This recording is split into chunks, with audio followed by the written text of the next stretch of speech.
Good day, friends. Welcome to another Word of Gord series. We're continuing with average folks in the afterlife. Almost exactly where we left off with Jurgen Ziewe, Multidimensional Man, his exploration of the heaven worlds and beyond the heaven worlds. Because there are energetic, formless planes beyond the heaven worlds. And not that many people experience them or explore them, but there are a few, and Jurgen is one of them. So let me continue.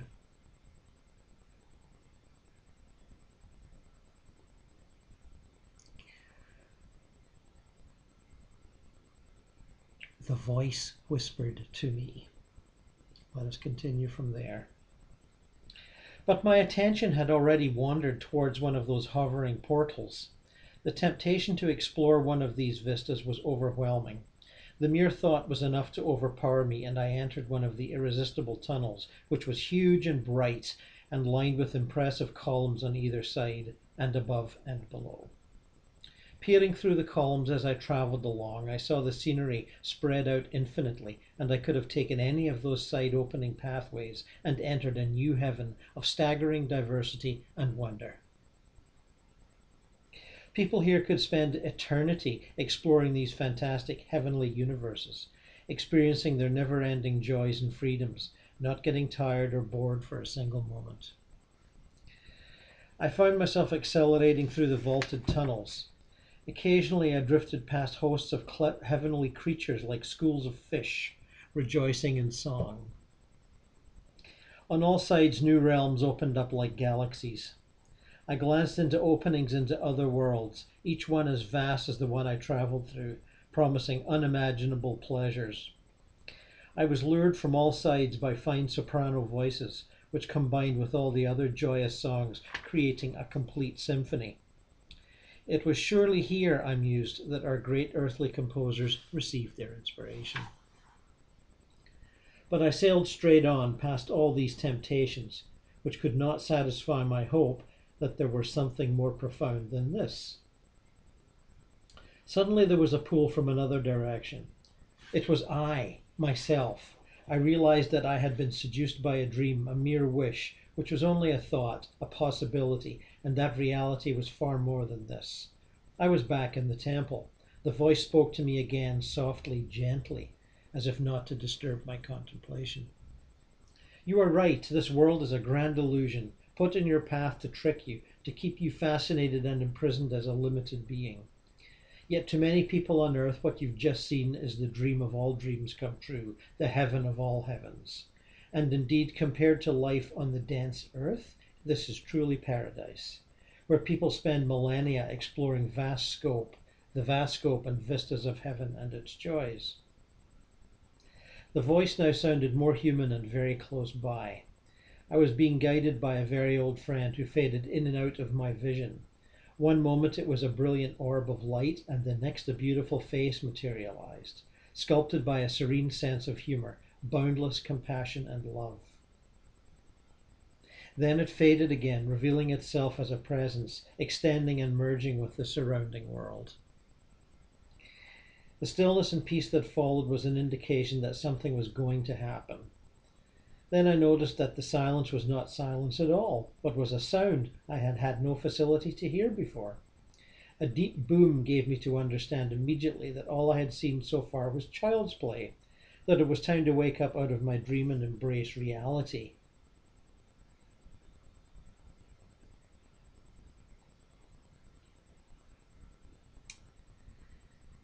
And later, the presence near me reassured me that I was safe, but that I was embarking on a new dimension altogether, for which there was no precedence.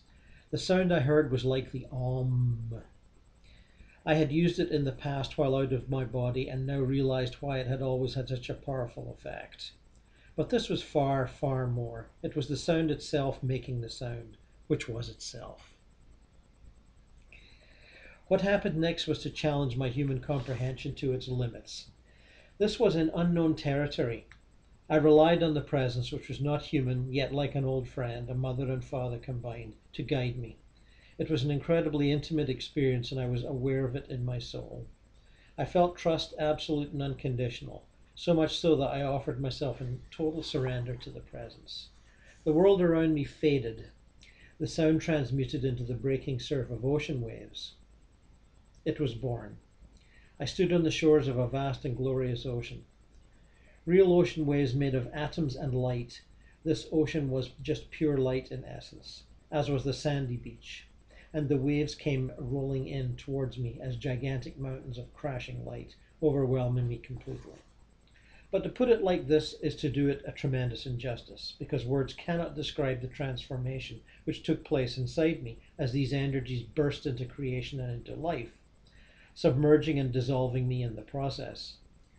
But these are limits of my words, and you, the reader, will have to search deep within yourself to perhaps recall the distant memory when you too bathed in the water of life before you were born into earthly existence. There was no fear because there was only light, and the waves that rolled towards me crashed through me, lifting me into an unknown ecstasy. There was no letting up. Wave after wave rolled over me, and when I thought I could stand no more, a greater joy swallowed me up and carried me with it into lands of bliss.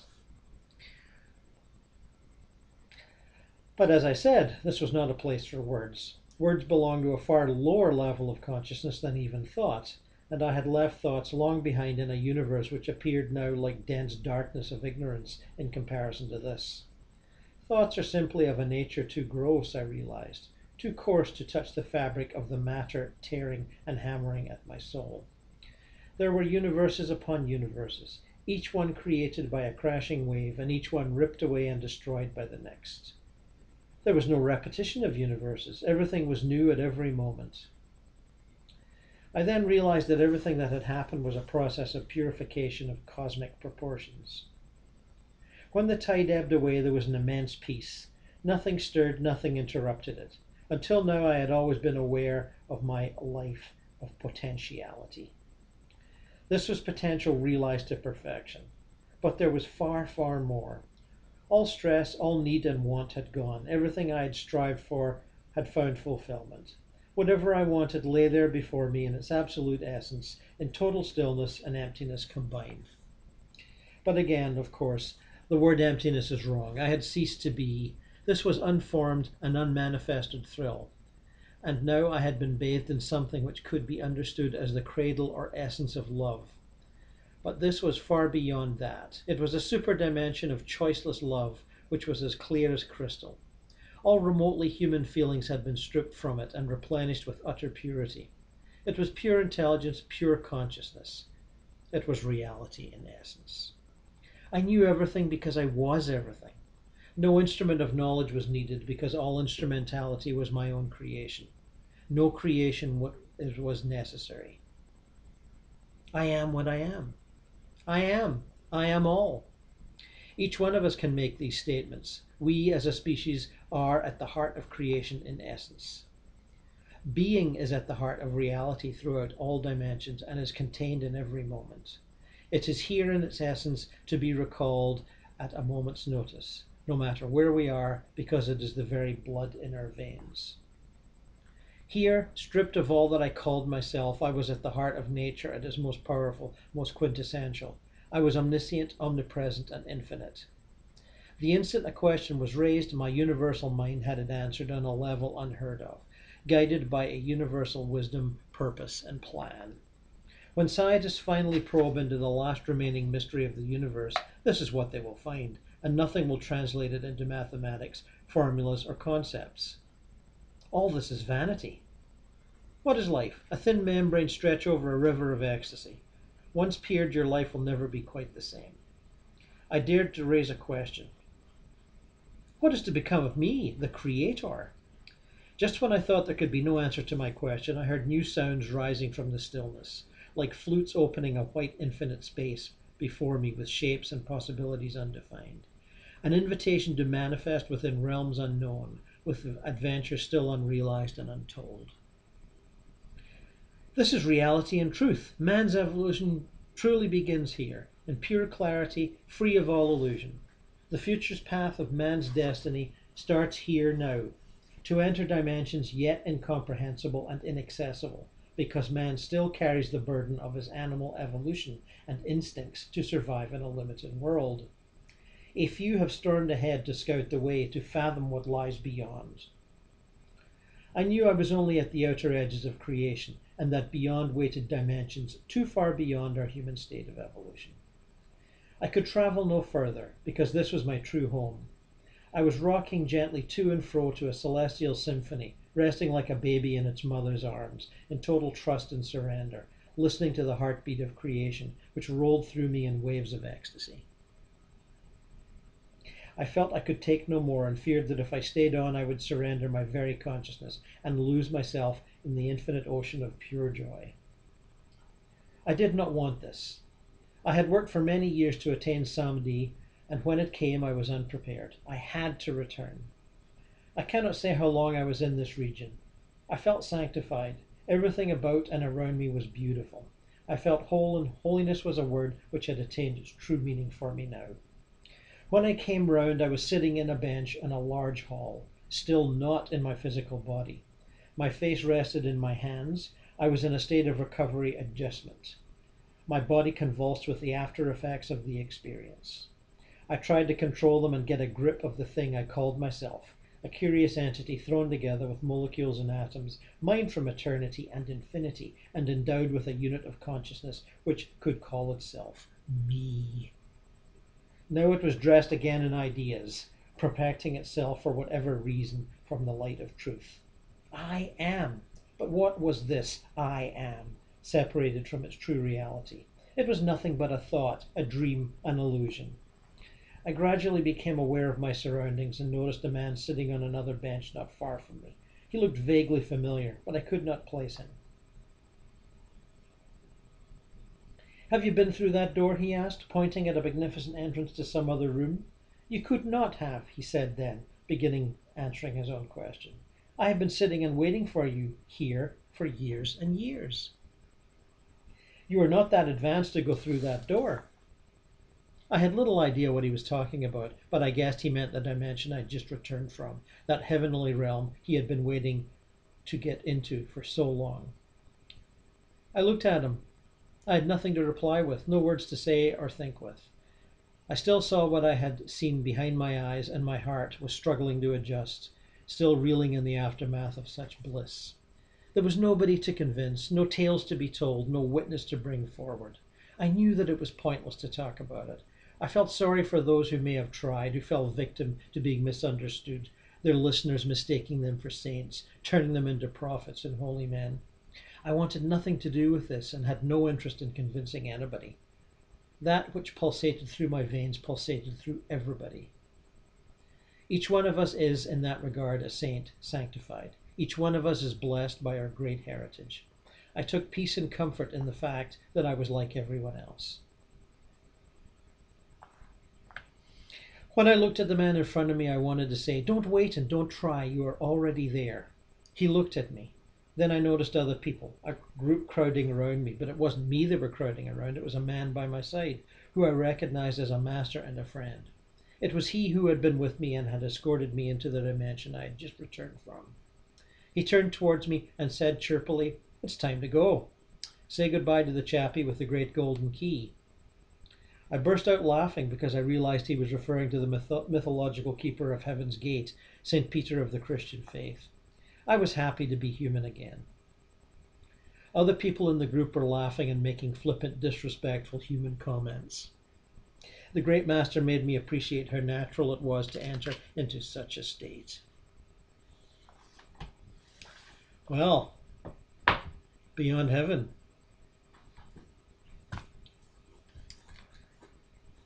I'd ponder on that for a while. Speaking of heaven, here's letter 18 from Letters from the Light by Elsa Barker, from which we have read several times. Letter 18, A Little Home in Heaven. I have met a very interesting man since I last wrote to you. He is a lover for who 10 years waited here for his love to come to him. They said on earth that he was dead, and they urged her to love another. But she could not forget him, for every night he met her soul in dreams. Every night she came out to him here. And sometimes she could recall on waking all that he had said to her in sleep.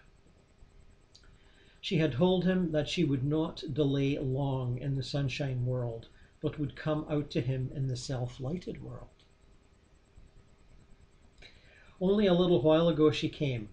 He had been getting ready for her coming, and had built in the substance of this world the little home he had planned to build for her in the outer world. He told me how one night when she came to him in dream, she said that she would rejoin him on the morrow, never to leave him again. He was startled and would almost have stayed her, because he had died a sudden and painful death, and he dreaded pain for her. Always he had watched over her, warning her of danger, but this time he felt, after the first shock of the message was over, that she was really coming, and he was very happy. He had found no other love out here, for when one leaves the earth, full of great affection, and when the earthly loved one does not forget, the tie can hold for many years unweakened. Yet you on earth have forgotten so much of what you learned here that you do not realize how your thought of us can make us happy. Do not realize how your forgetfulness of us can throw us back entirely on ourselves. Of those who go farthest here, who really grow in spirituality, are those whose loves have forgotten them on earth. But it is sad to be forgotten, nevertheless. It is a bitter power you make possible to us when you throw us back upon ourselves, and not all souls are strong enough or aspiring enough to make use of the lonely impetus that might help them to scale the ladder of spiritual knowledge. But to return to my lovers. All that day he remained near her. He would not rest, for, as I have told you, we generally rest a little when the sun shines on the earth. All that day he remained near her. He could not see her body, for the rays of sunlight were too strong for him. But after hours of waiting, suddenly he felt a hand in his. And though she was invisible to him, yet he knew that she was here. And he spoke to her, using such words as he would have used on the earth. She did not seem to understand. He spoke again, and still she did not answer. But he knew from the pressure of her hand that she realized his presence. So hand in hand they stood there in the darkness of the sunlight, the man able to speak because of his long experience in this world of subtle sounds, the woman speechless and bewildered, but still clinging to his hand. When the sunshine went away, he was able to see her face, and her eyes were wide and frightened. But still she seemed held to the room in which the body lay, which had been she. It was summer, and the windows were open. He sought to draw her away into the perfumed night, which to them was day. But she held his hand and would not let him go. At last he drew her away a short distance and spoke to her again. Now she heard and answered him. "Beloved," she said, "which is I? For I see myself, I feel myself back there also.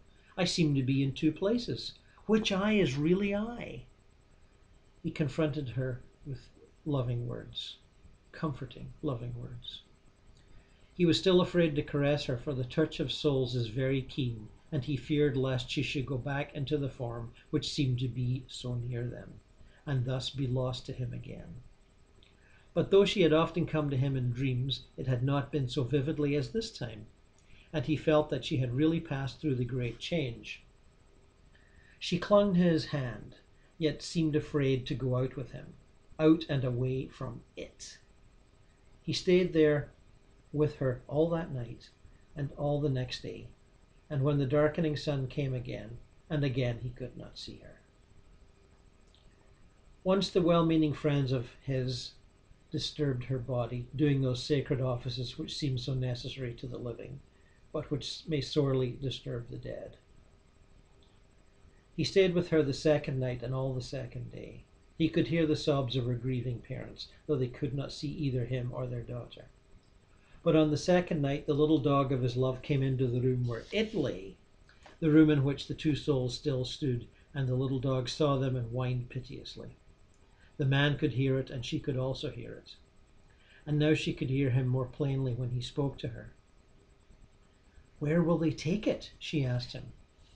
He recalled the time when he had been held spellbound near his own lifeless form, over which his loved one had shed bitter tears, and he asked her if it would not be better to come away altogether, but she could not, or thought that she could not. On the third day he knew from the agitation of his love that they were placing her body in the coffin. After a while he felt, though he could not see, that many other persons were in the room, and he heard mournful music. Music can reach from one world to the other, can be heard far more plainly than human voices, which generally cannot be heard at all except by the trained listener. By and by his love was sorely agitated, and he also, through sympathy with her, and they felt themselves going slowly, oh so slowly, along. And he said to her, "Do not be grieved. They are taking it to the burial, but you are safe with me." He knew that she was much troubled. It is not for nothing that over the house of death there always hangs a strange hush, not to be explained by the mere losing of the loved one. Those who remain behind, though they cannot see the soul of the one who has gone out, they feel it. Their souls are full of sympathy for him in his bewilderment. The change need not be painful if one would only remember that it has been passed through before, but one so easily forgets. We sometimes call the earth the valley of forgetfulness. During the days and weeks that followed, this lover remained with his loved one, ever trying to draw her away from the earth and from it, which had for her and for so many a fearsome fascination. It is said that the souls of those who have lived long on earth more easily detach themselves, but this woman was still young, only about 30, and even with the help of her lover, it was a little time before she could get free. But one day, or night, as you would say, he showed her the home which he had built for her, and it was literally a mansion in the sky. She entered with him, and it became their home. Sometimes he leaves her for a little while, or she leaves him, for the joy of being together is heightened here, as on the earth, by an occasional separation. But not until she was content and accustomed to the new life did he leave her at all. During the first days, the habit of earthly hunger often held her, and he tried to appease it by giving her the softer substance which we know here. Gradually she became weaned altogether from the earth and the habits of earth, only going back occasionally in a dream to her father and mother. Do not disregard your dreams about the dead. They always mean something. They do not always mean what the dream would seem to signify, for the door between the two worlds is very narrow, and the thoughts are often shaken out of place and passing through. But dreams about the dead mean something. We can reach you in that way. I came to you in a dream the other night, standing behind and outside the gate of a walled garden in which you were enclosed. I smiled and beckoned you to come out to stay. I only meant that you should come out in spirit, for if you come out occasionally, it is easier for me to go into your world.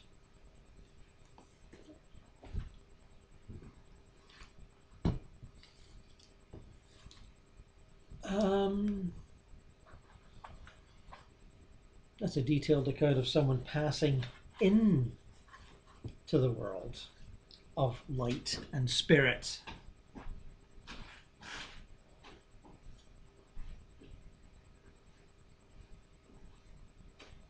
Now I'd like to read something about people getting ready to return. There are many stages of getting ready to return, and this description here from my book More Adventures in Eternity is one of the stages.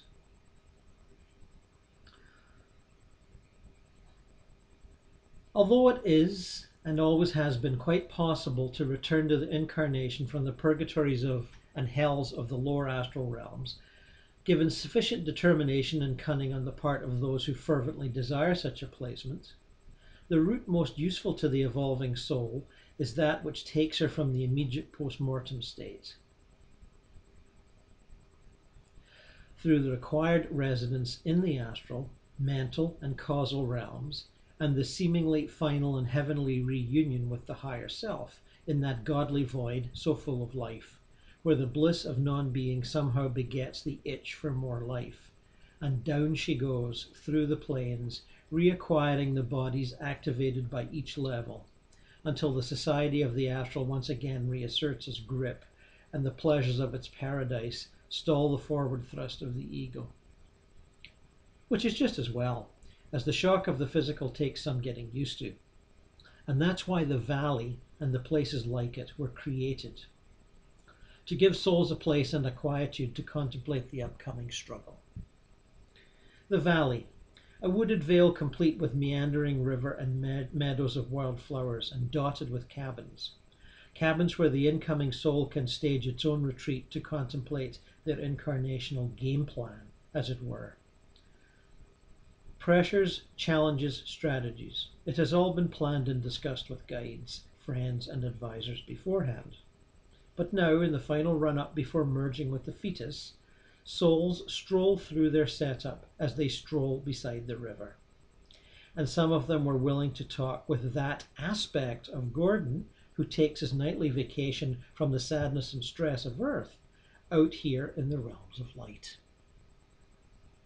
In this channeling, rather than receiving guidance from myself or others, Gordon has earlier projected his own thought forms from here, the astral, to the mental level of his own apartment, endowing them with enough staying power, as it were, to be downloaded into text on what he tells me is a rainy afternoon in the spring of 2004.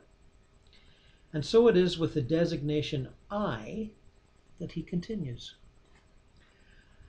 I found a lovely young couple dangling their feet in the river and laughing about how on earth they were going to find one another if he was going to be born in Arizona and she in Sweden.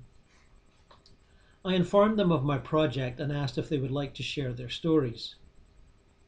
That got them laughing even more. Well then, they told me, I could be a witness to their foolishness. She, calling herself April for the present, had settled in the Scandinavian tribes several times now, and had carved out enough unfinished karma there that touching base anywhere else would be something of a waste. It was estimated that 25 years would be enough to sort things out. Then it was off to the States for what would likely be sun and fun at first, but then develop in another direction entirely. When I asked what that might be, she said to wait a minute. She closed her eyes and seemed to be thinking hard. There, she said, that should do it. A tall blonde fellow looking very Scandinavian appeared from nowhere, saying, "You looking for me?" April had introduced me to Sven, Stephen, whatever you like. I've lost my attachment for now, and told him what I was up to. That's right, he went on. Entrepreneurial skills are my forte, but this time I'm giving most of my rewards away, and since April, bless her, willed me a sizable chunk way back in France, 500 years back, more than enough to pay for the travel and art studies in Florence, we plan to meet up in San Francisco, where she'll work at one of my art galleries and I shall unload a windfall which will help her start her own in Santa Fe or Sedona. Then April chimed in. That is, of course, if he doesn't get me pregnant first, which we have a bit of a track record for. All three were laughing now. The man seated beside her looked up at me.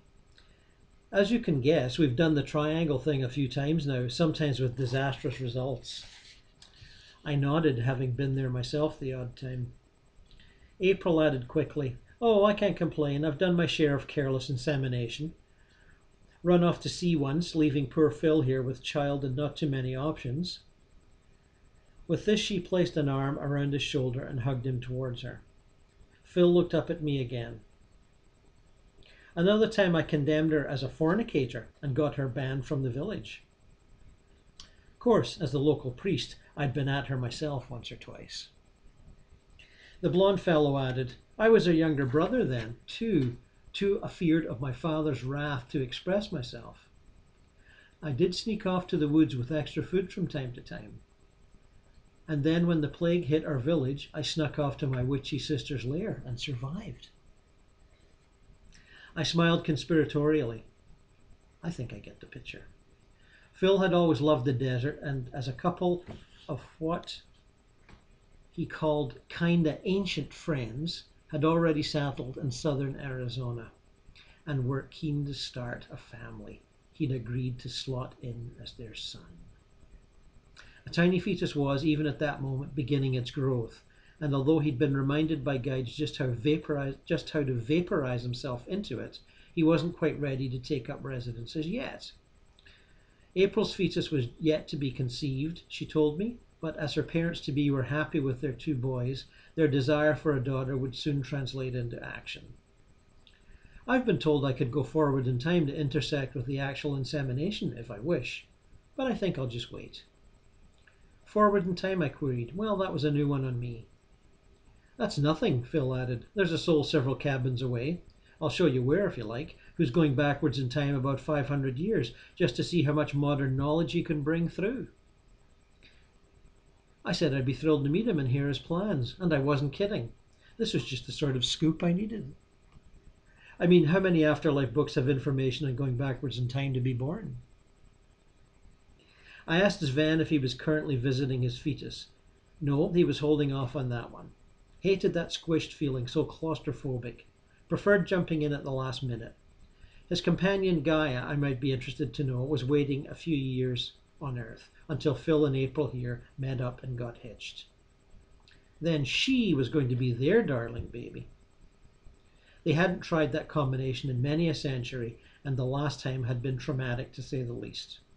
April had died in childbirth, and Phil's sister brought her up, a sister not overly inclined to attentive mothering, and she'd run away from home disguised as a boy to go to sea, got thrown overboard in her first storm, drowned, wandering the earth as a lost soul for years before April's spirit had gotten her attention. April grinned. This time I'm going to survive no matter what. She looked at Sven, asking, and where is Gaia? Practicing for a piano recital, apparently. That's why we're so giddy, April went on. The whole shebang falls apart if Phil and I miss each other. I'm supposed to see an ad for his yoga class, and as a stressed-out business lady, feel it is just what I need. And I'm all set up to be some kind of all-round alternative practitioner, if I don't get too hooked on flying. My dad-to-be is a lawyer with his own plane, and I can see I might get the bug. Plus, I got to work on this innate competitiveness. It's useful if you keep reins on it, but I've got a habit of letting it run wild and ruining things.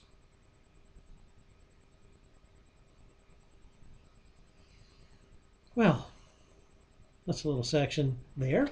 There's plenty more. We'll continue with that the next time.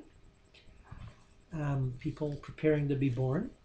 Always something to give a few thoughts to when you're struggling with this life. Try to figure out why you planned it this way, and is the current difficulty a deviation from the plan, an unexpected explosion from another soul who has reneged on the contract? Or what is it exactly? There seem to be all sorts of ways of the plan seeming to work out or seeming to not work out.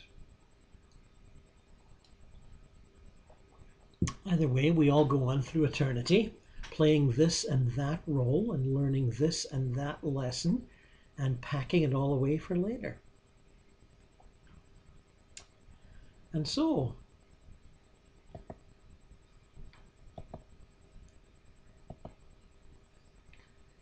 we will come to the end of another Average Folks in the Afterlife. Until next time, ciao bambinos.